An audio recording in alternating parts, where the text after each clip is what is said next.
ئەزان سڵاو خۆشحاڵین لە بەرنمەیەکی تری ڕاڤە بە دیدارتان شا دەبین. تەوەری بەرنمەکەمان هاوکاتە لەگەڵ ئەو دۆخە سیاسی گەرمەی کە لە عێراق گوزەرێ، ئاستەنگەکانی بەردەم پێچێنانی حکوومەتی عێراق بە میوانداری زۆر بەڕێز کاک بەرزان حامد چاودێری سیاسی گفتوگۆکەین. مامۆستا بەرزان بەخێر بێت و خۆشحاڵین. زۆر سپاس.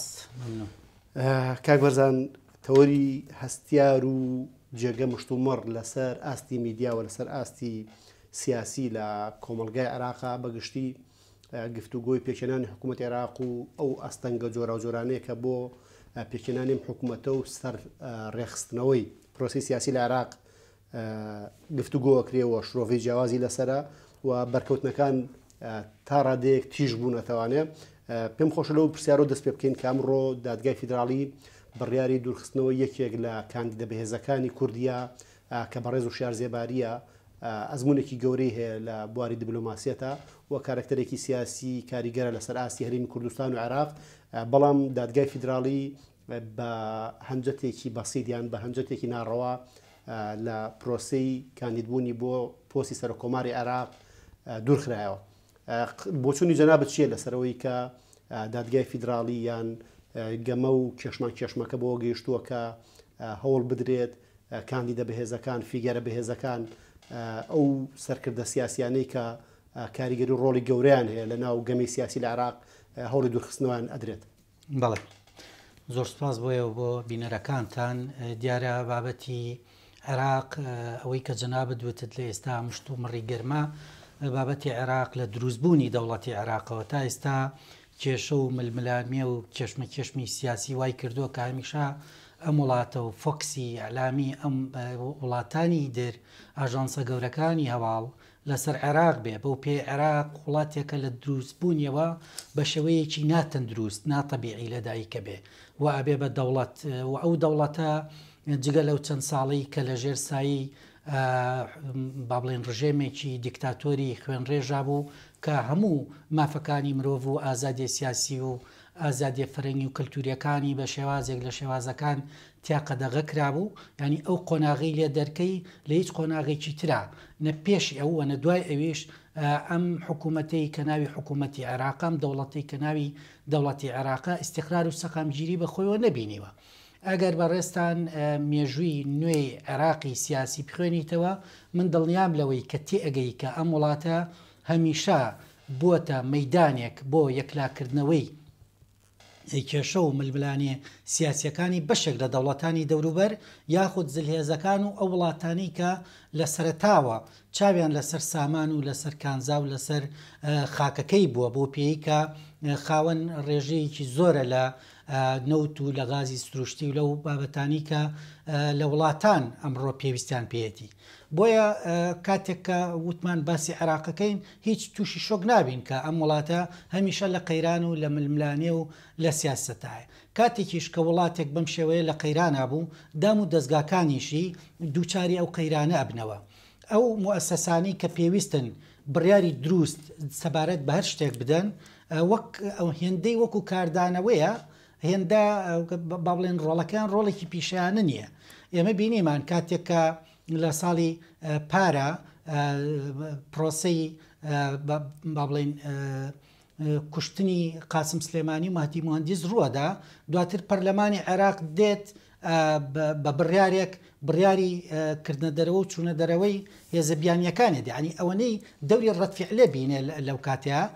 ینی ئەوە دەوریەوە نابینێ کە بە پێی بەرنامە و ئەو ئەجندایی کە پێویستە خەڵکی عێراق پێویستێتی ئەوانە جێبەجێ بکە. هەر بۆیە ئێستایش لە بابەتی کەیسی دادگای فیدراڵی سەبارەت بە بەڕێز کاگو شار زێباری ئەوە ڕوونە کە ئەم هێزە ئەم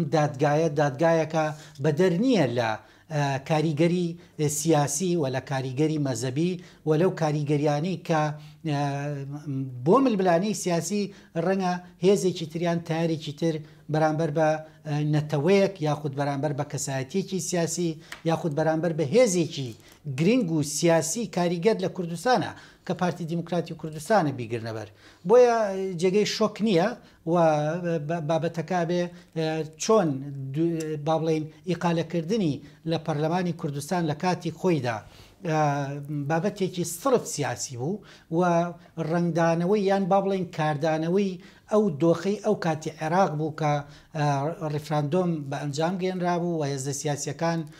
با بڵێن بە جۆرێک لە جۆران هێشتا چاوەڕێی ئەوە بوون کە تۆڵە لەو کەسایەتی سیاسیانە بکەنەوە کە بەشداریان کردووە بەشداری کارا بوون لە بابەتی ڕیفراندۆم و لە بابەتی سەربەخۆی کوردستانە هاتن ینی چەکەکانی خۆیان لە ڕووی قانونیەوە و لە ڕووی زۆرینەی سیاسیەوە لە بینی قەوسێکا کە باز لە زۆرینەی سیاسی ئەکرێت بەکاریان هێنا و ئەو بابەتیان پێکرد. ئێستاش بە هەمان شێوەیە بۆیە تەسەورەکەم بابەتەکە بابەتێک نەبوو کە لە ڕاستیا من وەکو خۆم تووشی شۆککە چونکە هەر کەسێک یان هەر هێزێکی سیاسی مستهدەف بێ بۆ ئەوەی کە بیانەوێ کەیسی لەبارەوە کۆکەنەوە خۆیان بۆ خۆیان زوو بە زوو ئەویشەکەن و دانیشتێکی لەسەرەکەن و بڕیاری لەسەرەدەن. مۆسە بەرزان باسی یەک بیان گیرهێنانەوەیکت کرد لەسەرەوەی کە کاتێک سەرکردەیەکی سەربازی ئێرانیە کوژرێ پەرلەمانی عێراقی بڕیارە داد کە هێزە کانی هاوپەیمانان کە بەشێک بوون لە ڕزگارکردنی عێراق و گۆڕینی سیستەمی حکومڕانی لە عێراق بە بڕیارێکی خێرا و بیر لێ نەکراوەیان بە بڕیارێک کە تایە بەرژەوەندەکانی خەڵکی عێراق تیا ڕەساو نەکرابوو بڕیاری دەرکردنی هێزەکانی هاوپەیمانانیە. ینی هەستەکەی بۆ نمونە ئەم جۆرە لە مامەڵەکردن بە دام و دەستگا شەرعیەکانەوە بە بڕیارەکانی پەرلەمان و قوانینەکانەوە کاتێک بەم جۆرە بڕیار بدرێت کە کەمتر بەرژەوەندی عێراقیەکان لە بەرچاو بگیرێت و زیاتر بڕیارەکان لە بەرژەوەندی وڵاتانی هەرێمی بن ئەمە بۆ خۆی جۆرێک لە ناومێدی دروست ناکە لەسەرەوەی کە پرسی ڕاستەڕێکردنی حکومڕانی لە عێراق پرسی بەدیهێنانی حکوومەتێکی بەهێز و قوتارکردنی عێراق بەلای کەم لە بەشێک لەو قەیرانە تااقەت ڕۆکێنانی کە ئێستا تووشی عێراقیەکان بە تایبەتیژە ناوەڕاست و باشووری عێراق بوون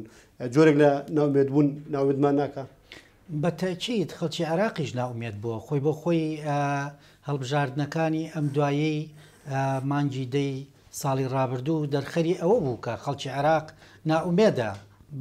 بەوەی کە ڕوو لە سندۆقەکانی دەنگدان بکە و ئەو نوێنەرانە هەڵبژێرێ چکە پێی وابوو کە ئەو نوێنەرانە لە ڕابردوو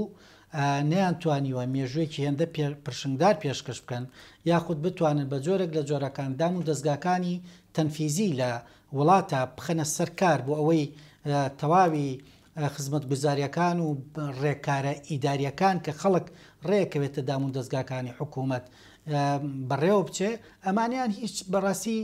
نەبینی بۆیە بێتاقەت بوون و بێهیوا بوون. ئەمەش دیارە ینی وەکارەکەی لە ڕووی اقتصادیەوە تەماشا بکەی ینی ئێستا حکوومەتی عێراقی کاتێک بڕیارێک سەبارەت بە بابەت هاوردەکردن یان هاوردە نەکردنی بەرهەمێک یاخود هەر شتێکی تر دەبکە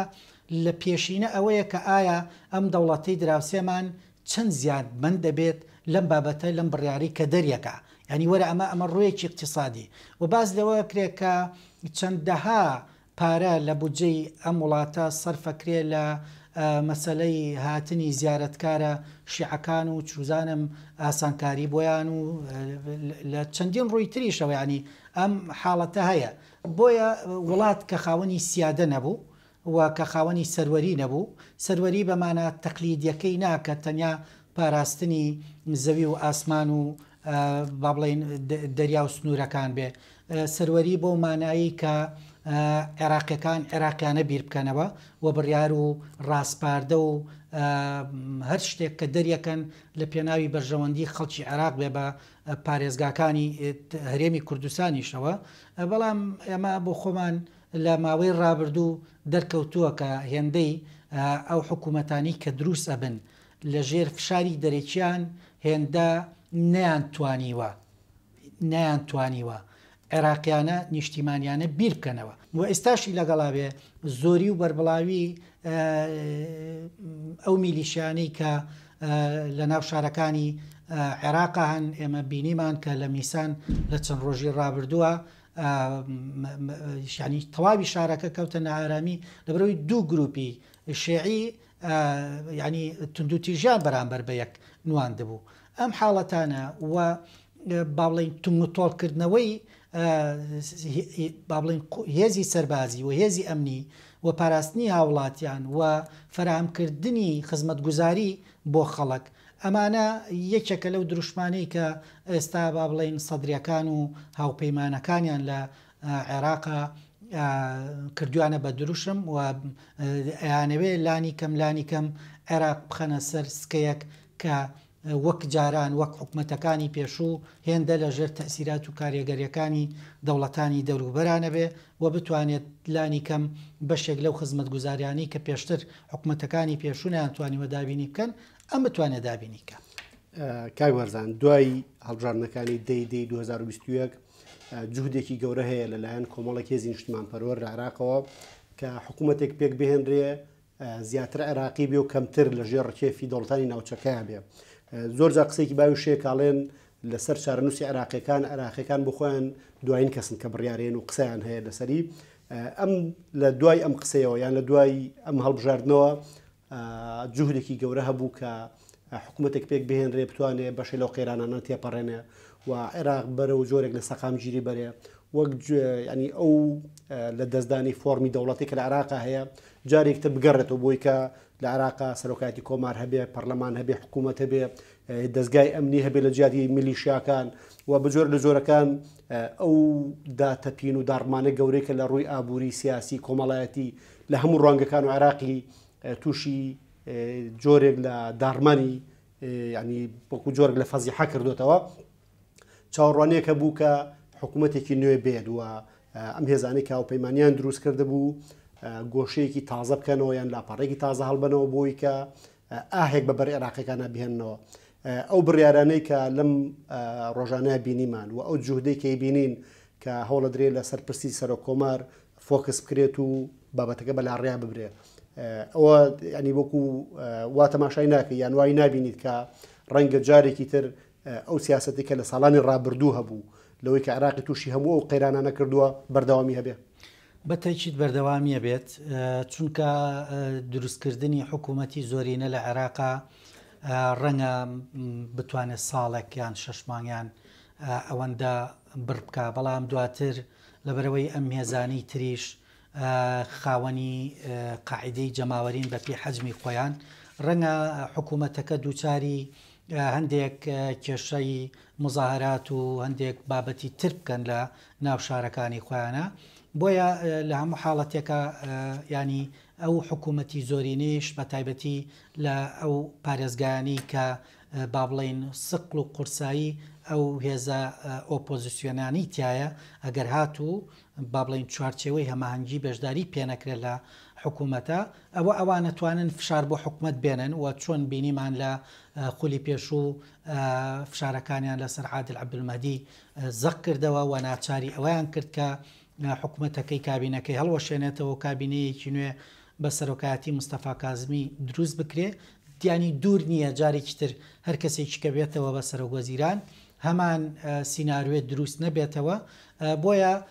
هەندێک جاریش با بڵێن بابەتەکان لەبەرەوەی لە عێراقا بابەتەکە پەیوەندیدارە بە بابەتی شەراکەت و بابەتی تەوافقات دیارە ئەو تەوافقاتەی کە وەکو عرفێکی دەستوری تا ئیسا ماوەتەوە زۆرتر وا بووە کە لە نێوان کورد و سوننە و شیعەدا بێ بەڵام بابەتەکە ئێستا ناوماڵی شیعە لەبەرەوەی درزی تێکەوتووە بە جۆرێک لە جۆرەکان درزەکە وای کردووە کە عملیەی سیاسی لە عێراقا تا ڕادەیەک ئیفلیج ببێ و ئەو ئیفلیج بوونە بە ڕادەیەکە کە سەدر ڤیتۆی لەسەر کەسایەتی ناو چوارچێوەی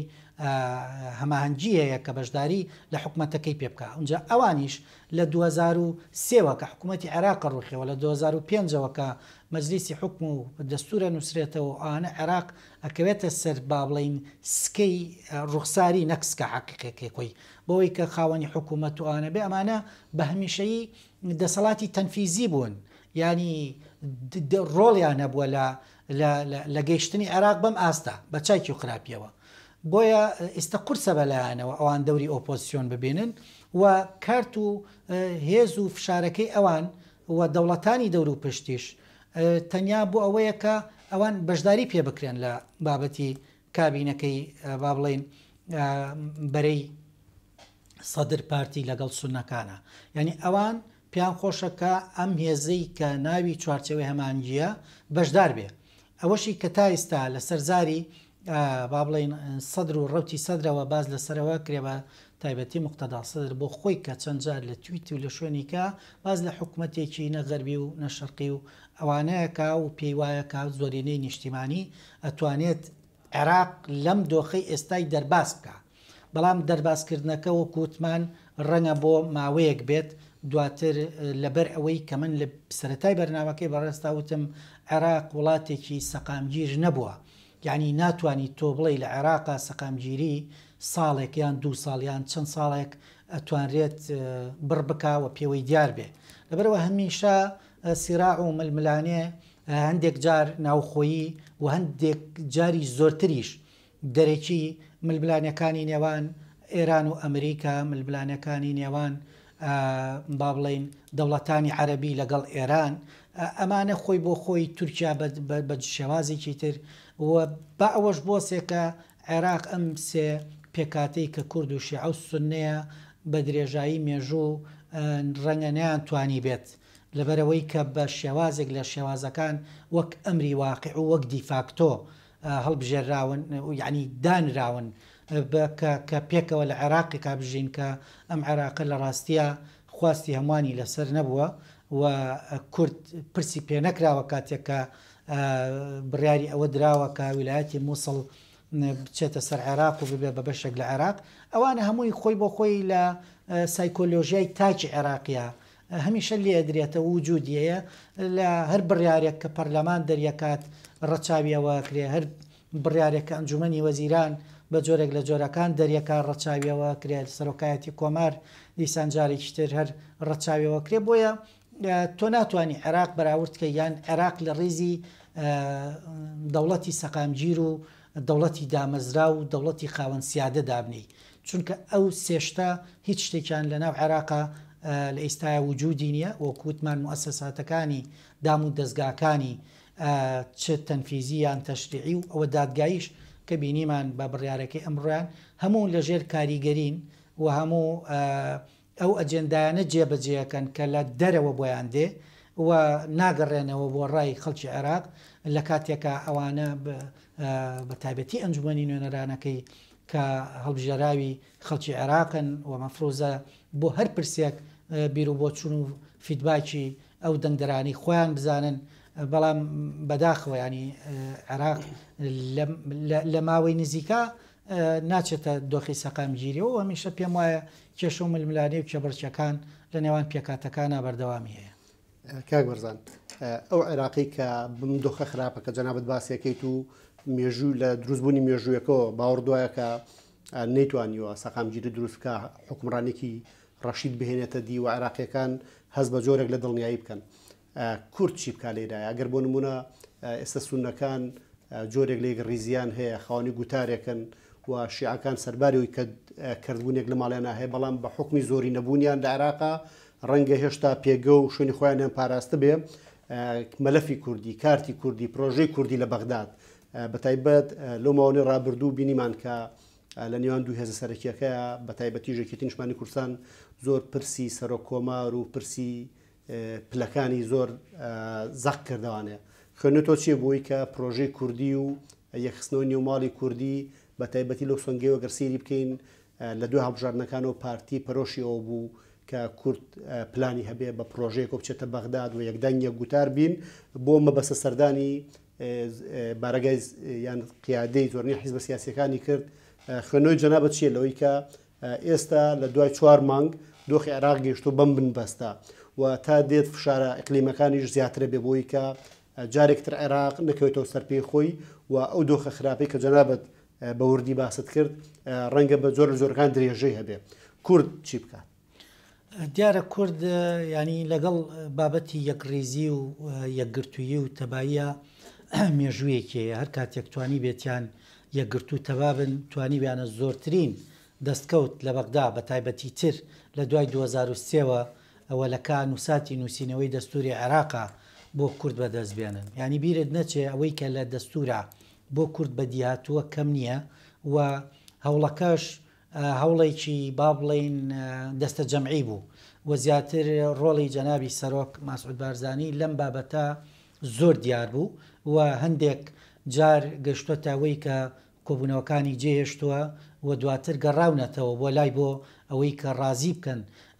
لەسەر ئەوەی کە بڕگەیەک یاخود مادەیەک لە دەستورە بەو شێوازە بێت کە کورد پێقایل نەبێ. ئەوە ڕوون و ئاشکرایە و بە ئێستایشەوە بابەتی پرسی سەرۆک کۆمار بابەتێکە کە لە ڕاستیە پێویست نەبوو بە حیزبی بکرێت، چکە بابەتەکە پۆستێکی سیادیە بۆ کورد و پستێکی سیادی نییە ئەم پۆستە، ینی بدرێ بە هێزێکی سیاسی و لە دەستورە ناوی هێزە سیاسی هاتبێ، ینی شتیوانە. ئەم بابەتە بابەتێکە کە پێویستی بەوە هەبوو کە دەبوو بە تەفاوم وەکەوەی کە لە بیدایەتەوە باسکرا کورد و بە تایبەتی ئەو دوو هێزە سەرەکیەی کە خاوەنی زۆرترین ڕێژەی کورسین لە بەغدا لەسەر کاندیدێکی هاوبەش ڕێک بکەون کە ئەم کاندیدا هاوبەشە لە ڕاستیە بتوانێ لانی کەم دەستەبەری ئەوە بکات کە خۆی سەرۆک کۆمار محامی دەستورە و پارێزەری دەستورە تەنیا ئەم ئەرکە بەجێبێنێ، چونکە لە ماوەی ڕابردوو ئێمە بینیمان چەندین پێشێلکاری دەستوری و تعریبکردن لە ناوچەکانی پەلکانە و لە دووز و لە کەرکووک بە دەرەجەیەکی زۆر و ئانا ینی پێشێلکاری دەستوری هەبوون. بەڕاستی سەرۆک کۆماری ئێستای عێراق نەیتوانی وەکو دەسەڵاتێکی تەنفیزی، چونکە سەرۆک کۆمار لە عێراقا دەسەڵاتێکی تەنفیزیە، نەیتوانی بڕیارێک دەربکە، نەیتوانی بە جۆرێک لە جۆرەکان ڕێگری بکە لە بابەتی مەسەلەی ئەو بە تعریبکردنەی کە کورد خوێن و با بڵێن قوربانی زۆری بۆدا بۆی ئەو ناوچانە کوردستانی بنەوە بە کوردستانی بمێنەوە. لەبەرەوە کاتێک کە کاندیدێک نەتوانێت یان سەرۆک کۆمارێک نەتوانێت ڕێگر بێ لەم بابەتە پێویستی بەوە هەیە کە ئاڵوگۆڕی تیا بکرێ و ئاڵوگۆڕەکەش وەک پێشتر وتم ینی بەڕاوێژ لەگەڵ ئەو هێزە سیاسیی کە پێی وایە ئیستیحقاقی ئەوە هەرچەنە لە هەڵبژاردن ئەگەر تۆ سەری ژمارەی کورسیەکان بکەی لە ڕاستی ئیستیحقاقی ئەو نییە، ینی ئیستیحقاقی ئەو دیارە بە جۆرەی کورسیەکان بێ و استحقاقی پارتی دیموکراتی کوردستانیش حتما هەر بە جۆرەی کورسیەکان بێ. و ئێستا ئەگەر قرار بێت تۆ بڕیار بدەی بڵێ لە فلان شتا من بە ژمارەی کورسی لەگەڵت دەکەم، بەڵام لە فلان شتا من بە ئەمری واقع و بە مێژوو خەباتی خۆم لەگەڵت دەکەم. ینی ئەمە بەڕاستی جگە لە بە جۆرێک لە جۆرەکان ئینکاری سیاسی هیچ شتێکی تری پێ ناوترێەوە پێویست بوو بەوە کە ئەم هێزەی کە لە کوردستان پێگەی هەیە و لە عێراق پێگەی هەیە و لە دوای هاوپەیمانیەتی لە دوای ئیناکەی موقتەدا سەدر پارتی دیموکراتی کوردستان ڕقەمێکی زۆرە و لە هەڵبژاردننی خولی پێشووی پەرلەمانی عێراقا لەسەر ئاستی حیزب تا تەنها حیزب بوو کە بەبێ ئیتیلاف توانی ئەو ڕێژەیە لە کورسی بێنێ و ئێستاش ینی ناکرێتەوە بیر و بۆچوونەکانی سەرکردەی ئەم هێزە نادیدە بگری بۆ خۆی دیارە ینی ئەنجامەکەی چۆنە و با بڵێن تاری سەدری و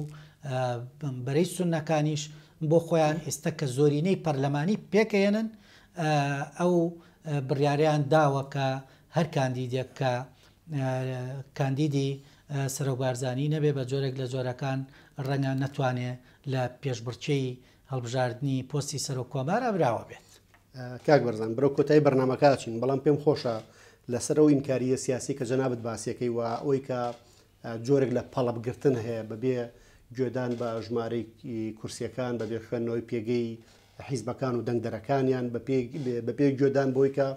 سکوڵی پارتی دیموکراتی کوردستان لەسەر هەرێمی عێراق قورسایەکی گەورەی هەیە. ینی لێرە چەمکی بەرپرسیارەتیەتە پێشەوە کە بەڕاستی پارتیۆکێتی بەرپرسیارن وەکو دوی هێز کە زۆرترین دەنجیان هێناوە و خەڵک متمانەی پێکردوون هەم لەسەر ئاستی پێکێنانی حکوومەتی ناوخۆیی لە هەرێمی کوردستان و هەم لەسەر ئاستی عێراقیش. پێم خۆشە لەسەر پرسی ئەو بەرپرسیارەتیە و بە تایبەتیش ڕوولێکێتی نیشتمانی کوردستان کە خەڵک چاوەڕوانیەوەی هەیە کە پارتی و یەکێتی لە بەغداد پێکەوە بن و هێز ویلایەنە سیاسی بچووکەکانیش هەماهەنگی پرۆژەکەی پارتی و یەکێتی بن و بتوانرێت لە شوێنەوەی کە بە پۆستێکی سیادیۆ بنیشنەوە زیاتر ئامانجە گەورەکان ئەو استراتیژی کە جەنابەت باسیەکەی لە پرسی جێبەجێکردنی مادەی 140 گەڕانەوەی ناوچە کوردستانیەکان زامنکردنی بودجە و موچەی خەڵکی کوردستان دەرکردنی یاسای نەوت و غاز کە یەکێکە لە داواکاریەکانی ئەم جارەی کورد و دروستکردنی ئەنجومەنی فیدرالی لە عێراق کە ئەمانە کۆمەڵە قەزیەکی گرنگن بۆ خەڵکی هەرێمی کوردستان و بە زۆر لە زۆرەکان زامنی کوردستانێکی بەهێزی شەکە لە عێراقا. خوێندنەوەی تۆ چیە بۆ چەمکی بەرپرسیارەتی لەم دۆخەیە؟ بەرپرسیارەتیەکە بەڕاستی ئێستا هێندەی کە تۆ لێدوانەکانە بینی ئەوەندەی کە ئەم بەرپرسیارەتیە و ئەم لە ئەستۆگرتنە لە پارتی دیموکراتی کوردستانە بە دیەکەی ڕەنگە کەمتر لە هێزە سیاسیەکانی ترە. ئەنی بۆ نمونە تۆ ئەگەر زۆر بێنی بۆ یەکێکیان یەکسەر باس لە دوو ئیدارەیەکە یەکۆ دوو ئیدارەی پارتی دیموکراتی کوردستان دیارە لە خەمی ئەوایە کە هەرێمی کوردستان یەک ئیدارە بێ بۆیە هێزەکەی بەرامبەری هەمیشە بەمە ڕەشەی لەیەکە. یعنی ئەمە خۆی بۆ خۆی خەڵک ئەم خوێندنەوەی هەیەەوە تێ ئەگالەوە لەبەرەوە بابەتەکە پێویستە کات کە یەکێتی نیشتیمانی کوردستانیش لە ئاستی ئەو بەرپرسیارەتیە مێژوویە بێت کە چەندین خەڵک لە پێناوی ئەو هێزە سیاسیا لە کوردستان با بڵێن شەهید بوون و خوێنی خۆیان کردە قوربانی لە پێناوی مەسەلەی کەرکووک و ئەو ناوچانەی کە لە ژێر دەسەڵاتی حکوومەتی عێراقا بوون. یعنی لانی کەم ئەو خوێنانیان لە بەرچاو بێ نادیدە نەگیرێ بەڕێکەوتن لەگەڵ هێزی تری با بڵێن دژە کووردا ڕەنگە سەرکەوتنێکی کاتیان بداتێ، بەڵام سەرکەوتنە گەورەکە ئەوەیەکە ئەم دوو هێزە پێکەوە بە استراتیژێتێکی بەهێز و بە بیرکردنەوەیەکی واقعیانە لە دۆخی ئێستای کوردستان و بەزامنکردنی ئەو بڕگەومادانەی کە مافی سەرەتایی کوردن وەکو با بڵێن هاوڵاتیە کە لە عێراقایە ئیشی بۆ بکەن و کاری بۆ بکەن و بەدەستی بێنن و بەدی بێنن. ئەمە ئەکەوێتە سەرەوەی کە بڕیاری حەکیمانە لە لای هەردوولا بەو شێوازە بێ کە لە ناو یەکێتی نیشتیمانی کوردستانیش بابەتەکە لەوە دەربکەن کە ئیلا ینی شخصێکە واگەر بێت و ئەم شخصێمە بیکشێنینەوە ڕەنگە بە جۆرێک لە جۆرەکان هەیبەتمان نەمێنێ و ئاانە هەیبەت ئەوەیە کە تۆ سەرکەوتنەکەت بەردەوام و هەمیشەیی بێ نەک سەرکەوتنێکی کاتی کە بۆ ماوەیەکی کاتیە و دواتریانی هیچ کەسێک بەڕاستی بەو سەرکەوتنە نازانێ. ئێمە ئومێد دەکەین و تەمەناکەین کە دۆخی قەوارەی چیانی هەرێمی کوردستان لە بەرچاو بگیرێ و ئەو بارودۆخ و تەحەدیاتانی کە لەسەر هەرێمی کوردستانەیە چ لە دەور و پشت وەچ لە شوێنی کە لە بەغداوە کۆمەڵێک هێزی تر و بینیمان هەتا ئێستاش لە چەند مانگی ڕابردووە داعش پێشمەرگەی شەهید کرد و مێزە بەردەوام وجودی هەیە لە نزیکمان لە چواردەورمان و بە تایبەتی تر لەو شوێنانەی کە مادەی 140 و ئەوان بۆشایی ئەمنی هەیە لەوێ هەن وەکو هێزێک کە بە بەردەوامی پێویستە حسابیان بۆ بکرێ. ئەمانە هەمووی لە بەرچاو بگیرێ وە دۆخی سایکۆلۆژی خەڵکیش کە بەڕاستی لەوە زیاتر ماندوو نەکرێ، چونکە ئێستا ماندووکردنی خەڵک بە هەندێک شتەوە بەڕاستی ڕەنگە خۆی بۆ خۆی بەشێکی تر بێ لەو قەیرانانەی کە دروستەکرێ. پێویست بەوە ناکات ینی حەقا ئارامی و دڵنیایی بە خەڵکی هەرێمی کوردستان بدەن کە ئەم دوو هێزە پێکەوە کارەکەن و بە پێکەوە کارکردن مێژووی پرسەروەریان تۆمار کردووە و هەمیشە کە ناکۆک و پچڕ بوو بن دوژمن زەربەی لێداون و توانیوێتی زۆرتر ئەجێنداکەی خۆی سەربخە. ئێمە تەمەنایەوەکەین کە جارێکی تر ئەم دوو هێزە لەسەر مێزی ڕێکەوتن دابنیشن و بگەنە تەفاوم و ڕێکەوتنیەکی قوڵی سەردەمیانە بۆ ئەم کۆناغی ئێستا ئیمزا بکەن بۆی بتوانن پێکەوە لە بەغا کاری لەسەر بکەن. زۆر بەڕێز کاک بەرزان حامید چاودێری سیاسی خۆشحاڵ بووین لە ئامادەبوونت لە بەرنامەی ڕاڤە و سپاس بۆ هەموو شکردنەوەکانت. سپاس بۆ یاوەش سەرکەوت. ئەزان تا ڕاڤەکردنێکی تر بەخواتان ئەسپێرین و خواتان لەگەڵ